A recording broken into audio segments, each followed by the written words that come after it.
Hello guys, narito tayo ngayon sa ginawa naming taniman ng sitaw.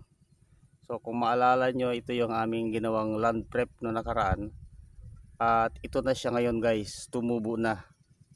Tumubo na yung mga sitaw. Pakita ko sa inyo.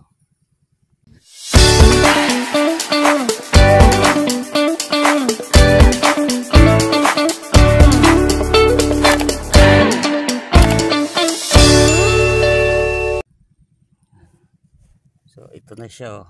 Ayan.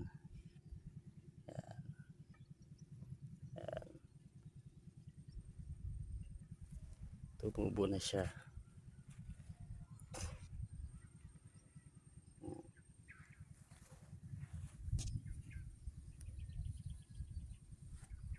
So ayan oh.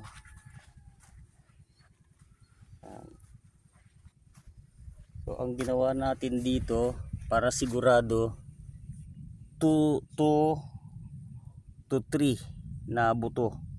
So mayroon dalawa pero karamihan tatlo. Ito tatlo. Tumubo. Yan. Ito dalawa.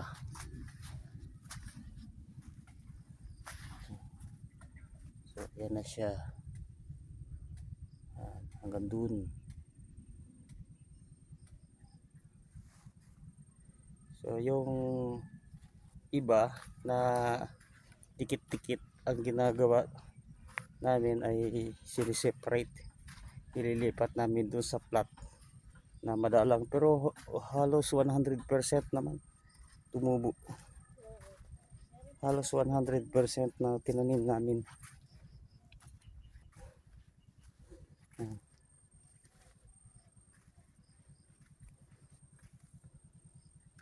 Ayan o.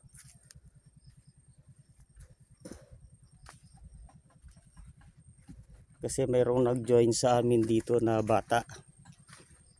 At ang ginawa niya parang sungka.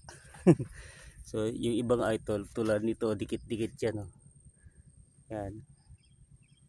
Ginawa niya sungka. Tulad nito, 5. O dito raw mayroong 5. Yan. So ililipat yan doon sa plot na hindi nalagyan. Kalahating kilo itong area na to ang tinanim namin. So yung kalahati na hindi pa natatapos na gawing plot, yun piniprepare namin.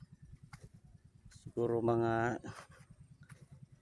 3 days mula ngayon, 3 to 4 days mataniman natin.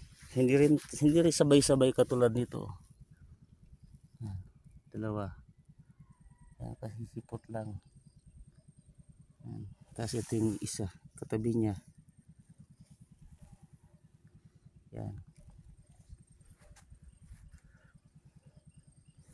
Ang napansin ko lang dito guys, kapag napatubigan mo ng maayos, kasi itong portion na to na hindi masyado matangkad ang tubo kumpara dito sa unahan.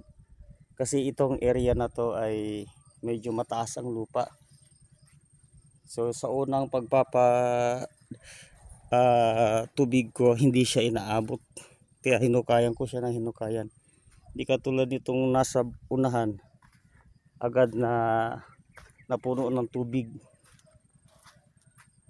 So maganda. Kaya next time magagawin ko, pag naayos ko yung plot doon, susubukan ko munang patubigan para malaman ko yung area kung saan banda yung hindi naabot ng tubig, makakanala ng maayos. So ngayon, dahil dito banda sa lugar na kinatatayuan ko ay malilim, doon mainit pa, ginagawa namin, naglalagay na kami ng tulos. Yan, binubutasan ko na para malagyan na siya ng tulos. Ayan o. So guys, banggitin ko lang uli sa ating pagtatanim ng sitaw. Yan, pakita ko sa inyo yung una naming ginawa ay kinakailangan yung basil. basal fertilizer, maaaring lagyan natin ng ipot. Yung sa akin dito, kasi hindi na ako nakaabot doon sa pagdala ng mga ipot dito. Yung mga tira-tira nilang fertilizer dyan sa palay. Yan. Yun ang hinagis ko rito sa lugar na ito. May mga damo pa that time. Yan. So hinagis ko rito, yun ang ginawa kong pang basal. Instead na ipot, yan ang ginawa kong basal fertilizer. At after na malagyan ko ng basal fertilizer, pakita ko sa inyo yung area na gagawin ko pang taniman ng sitaw. Yan. Yan, ayan, kung nakikita nyo yung banda na yon. So yan ang ginagawa ko ngayon. Naglalagay ako ng mga plot. So lalagyan ng basal fertilizer, tapos lilinisin, gagawa ng plot. Pagkatapos nyan, lalagyan ng buto, patutubigan. Yan. So ganyan na nangyari dito. Pag kasi ito guys, itinanim ito nung Thursday. Ano ba ngayon? Monday ngayon eh. Thursday ng hapon, itinanim namin Thursday ng hapon. Friday, Saturday, Sunday. Actually 3 days pa lang ito. 3 days. So pag ika 7 days, applyan natin ang unang application ng Unique 16 na fertilizer. Yan. Yan ang gagawin natin dyan. Pero pwede natin nang lagyan ng tulos yan. Yung pagapangan, yung trellis. So yan lang muna.